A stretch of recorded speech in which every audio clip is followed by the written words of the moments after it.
ओम साई राम, जय साई राम। बाबा की असीम कृपा से आज हम श्री साईं सच्चरित्र ग्रंथ से अध्याय 51 तक आ गए हैं। तो अध्याय 51 जो है ये उपसहान के रूप में लिखा गया है। तो आइए हम बाबा का अध्याय 51 का पारायण करते हैं। अध्याय 51 पूर्ण हो चुका है और अब अंतिम अध्याय मूल ग्रंथ का 52वां अध्याय लिखा जा रहा है। इसमें हेमाड़पंत ने अंतिम समालोचना की है और इसी प्रकार लिखने का वचन दिया है जिस प्रकार की अन्य मराठी धार्मिक काव्य ग्रंथों में विषय की सूची अंत में लिखी जाती है। अभाग्यवश हेमाड़पंत के कागजी पत्रों की छानबीन करने पर भी वह सूची प्राप्त न हो सकी। तब बाबा के एक योग्य तथा धार्मिक भक्त ठाणे के अवकाश प्राप्त मामलतदार श्री वी देव ने उसे रचकर प्रस्तुत किया।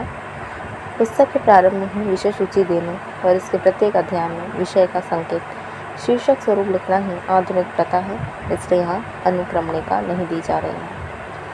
अतः इस अध्याय को उपसंहार समझना ही उपयुक्त होगा। अभाग्यवश हेमाड़पंत उस समय तक जीवित न रह सके कि वे अपने लिखे हुए इस अध्याय की प्रति में संशोधन करके उसे छपने योग्य बनाते हैं। श्री साईं बाबा की महानता। हे साईं, मैं आपकी चरण वंदना कर आपसे शरण याचना करता हूँ, क्योंकि आप ही इस अखिल विश्व के एकमात्र आधार हैं। यदि ऐसी ही धारणा लेकर हम उनका भजन पूजन करें तो यह निश्चित है कि हमारी समस्त इच्छाएं शीघ्र पूर्ण होगी और हमें अपने परम लक्ष्य की प्राप्ति हो जाएगी। आज निंदित विचारों के तट पर माया मोह के झंझावत से धैर्य रूपी समुद्र में तूफान खड़ा हुआ है, जिसमें क्रोध और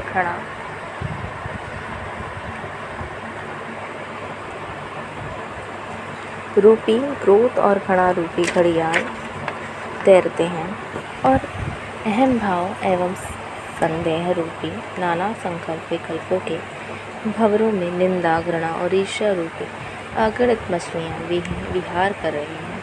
यद्यपि यह समुद्र इतना भयानक है तो भी हमारे सद्गुरु साईं महाराज उसमें अगस्त्य स्वरूप ही है, इसलिए भक्तों को किंचित मात्र भी भयभीत होने की आवश्यकता नहीं है।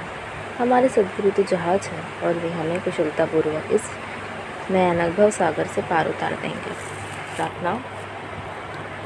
श्री सच्चिदानंद साईनाथ महाराज को साष्टांग नमस्कार करके उनके चरण पकड़कर हम सब भक्तों को कल्याणार्थ उनसे प्रार्थना करते हैं कि हे साईं, हमारे मन की चंचलता और वासनाओं को दूर करो। हे प्रभु, तुम्हारे श्री चरणों के अतिरिक्त हमें किसी अन्य वस्तु की लालसा न रहे। तुम्हारा ये चरित्र घर घर पहुँचे और इसका नित्य पठन पाठन हो और जो भक्त इसका प्रेम पूर्वक अध्ययन करे उसके समस्त संकट दूर हो। फलश्रुति अध्ययन व पुरस्कार। अब इस पुस्तक के अध्ययन से प्राप्त होने वाले के संबंध में कुछ शब्द लिखूंगा। इस ग्रंथ के पठन पाठन से मनोवांछित फल की प्राप्ति होगी।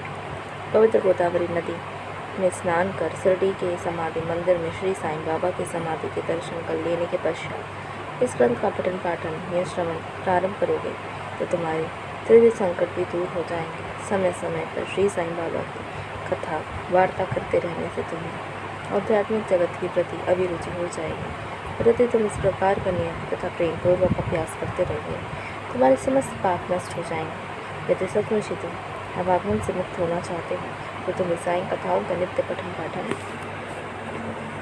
आचरण और उनके स्मरण और उनके चरणों का गान भी रखने चाहिए। साईं कथा रूपी समुद्र मंथन और उसमें से प्राप्त रखने को दूसरों को वितरण करो, जिससे तुम्हें नित्य नूतन आनंद का अनुभव होगा और श्रोतागण अगाधन से बच जाएंगे। यदि भक्त को अन्य भाव से उनकी शरण जाए तो उनका मैं नष्ट होकर बाबा में अंतर्निता प्राप्त हो जाएगा, जैसे कि नदी समुद्र में मिल जाती है। यदि तुम 3 अवस्थाओं अर्थात जागृति, स्वप्न, निद्रा में भी किसी एक से भी साई चिंतन में लीन हो जाओगे तुम्हारे सांसारिक चक्र भी छुटकारा हो जाएगा। स्नान कर प्रेम और श्रद्धा युक्त होकर इस ग्रंथ का 1 सप्ताह में पठन समाप्त करेंगे। उनके सारे कष्ट दूर हो जाएंगे। या जो इसका नित्य पठन या श्रवण करेंगे उन्हें भय से तुरंत छुटकारा मिल जाएगा। इसके अध्ययन में हर एक अपनी श्रद्धा और भक्ति के अनुसार फल मिलेगा, परंतु इन दोनों के अभाव में किसी भी फल की प्राप्ति होनी संभव नहीं। यदि तुम इस ग्रंथ का आदरपूर्वक पठन करोगे तो श्री साईं प्रसन्न होकर तुम्हें अज्ञान दरिद्रता के पास से मुक्त कर ज्ञान, धन और समृद्धि प्रदान करेंगे। यदि एकाग्र चित्र होकर नित्य एक अध्याय ही पढ़ोगे तो तुम्हें अपरित सुख की प्राप्ति होगी। इस ग्रंथ को अपने घर पर गुरु पूर्णिमा, गोकुलाष्टमी, रामनवमी, विजयदशमी और दीपावली के दिन अवश्य करना चाहिए। यदि ध्यानपूर्वक तुम केवल इसी ग्रंथ का अध्ययन करते रहते हैं तो तुम्हें सुख और संतोष प्राप्त हो और सदैव श्री साईं चरण विदों में स्मरण बना रहेगा और इस प्रकार तुम भवसागर के सहज पार हो जाओगे। इसके अध्ययन से रोगी को स्वास्थ्य, निर्धनों को धन,